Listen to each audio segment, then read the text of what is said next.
ఏమైనా మేలు చేయగలిగితే చేయండి అని రిక్వెస్ట్ చేశారు. అంటే కేసీఆర్ గారు మీకు న్యాయంగా, ధర్మబద్ధంగా, చట్టబద్ధంగా మీకు స్థలాలు ఇవ్వాలని పరితపించిన వ్యక్తి కేసీఆర్.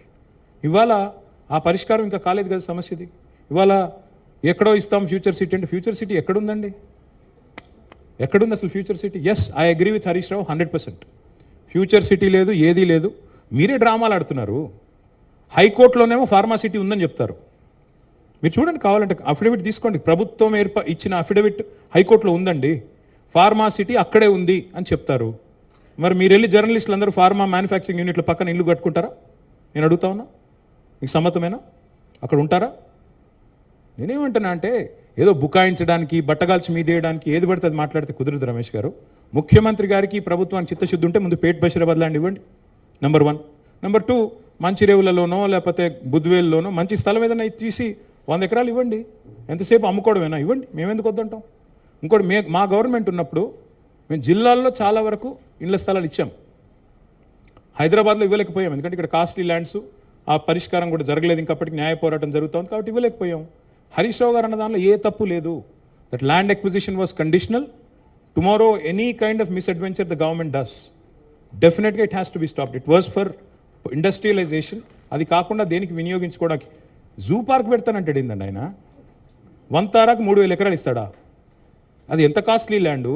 నీకు అంత ఉబలాటం ఉంటే ఎక్కడో ఇవ్వు, దూరంగా ఇవ్వు. ఎట్లా ఇస్తారండి నాకు అర్థం కాదు. Thank you. ఒక్క నిమిషం ప్లీజ్. ఆశీష్ స్పీకర్ గారు ఇక్కడ ఉన్నారు. రెగ్యులర్గా అడిగే వాళ్ళకి ఛాన్స్ తక్కువ, ఎప్పుడు అడగని వాళ్ళకి ఇస్తాను. ప్లీజ్ ఒక నిమిషం ఆగు. ప్లీజ్ బీ డిసిప్లిన్ భయ్. అరే బీ డిసిప్లిన్, ఆగండి, మీరు ఆగండి. Okay right. ఆశీష్ సార్.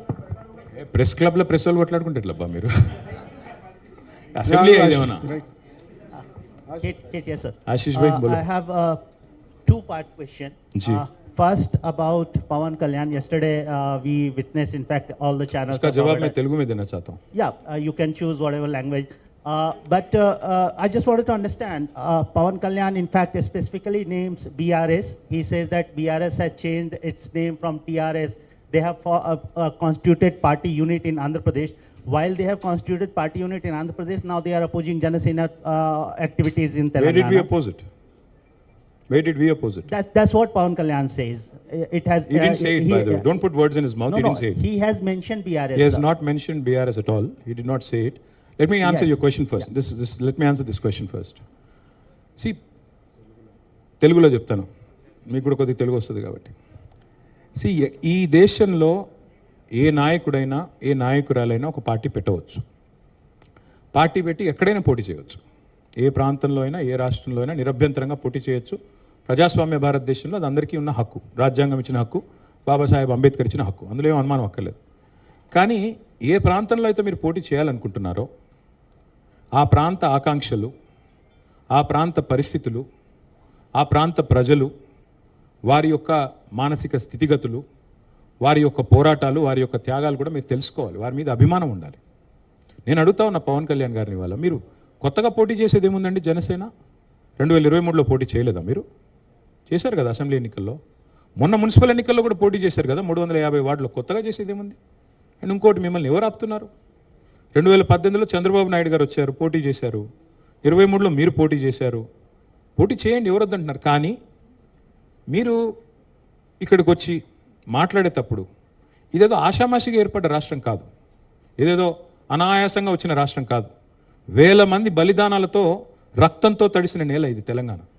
కాబట్టి ఇక్కడికి వచ్చినప్పుడు 1-2 సార్లు ఆలోచించుకుని మాట్లాడాలి. నేను ఒక మాట అన్నారు, ఆయన అడ్డుకుంటున్నారు. ఎవరు అడ్డుకుంటున్నారు మిమ్మల్ని? ఏదో ఊహాజనితమైన ఒక ప్రపంచం సృష్టించుకొని ఎవరు అడ్డుకున్నారు మిమ్మల్ని? 2018లో పోటీ చేస్తే అడ్డుకోలేదు, 23లో పోటీ చేస్తే అడ్డుకోలేదు, ప్రజలు అడ్డుకున్నారు. మేమేం చేస్తాం దానికి? ఒకటి మాత్రం పక్కా, పవన్ కళ్యాణ్ గారైనా ఎవరైనా సరే తెలంగాణ ఆవిర్భావ దినోత్సవం రోజు వచ్చి ఇక్కడ మేము సభ పెడతాం. అది కూడా గతంలో నేను తెలంగాణ ఏర్పడ్డప్పుడు నాకు ఆ విభజించిన పద్ధతి నచ్చలేదు. ఒక ఆయన అంటాడు తల్లిని చంపి బిడ్డను బతికించారంటాడు, ఇంకొక ఆయన విభజించిన పద్ధతి నచ్చలేదు అంటాడు. ఇవన్నీ ఏంటంటే తెలుగు హైదరాబాదీ అల్ఫాజ్ మే బోల్నా అయితే గుమా ఫిరాకి బోల్నా బోల్తే ఇసుకో. నాకు ఇష్టం లేదు తెలంగాణ ఏర్పడని సీదా చెప్పక ఉల్టా పుల్టా మాటలు ఎందుకు? ఇది బాగలేదు, అది బాగలేదు. మరి నువ్వు అది బాగలేక ఇది బాగలేక 11 రోజులు అన్నం తినకుండా ఉంటే మళ్ళీ తెలంగాణ ఆవిర్భావ దినోత్సవం రోజు మీటింగ్ పెట్టాల్సిన అవసరం ఏముంది?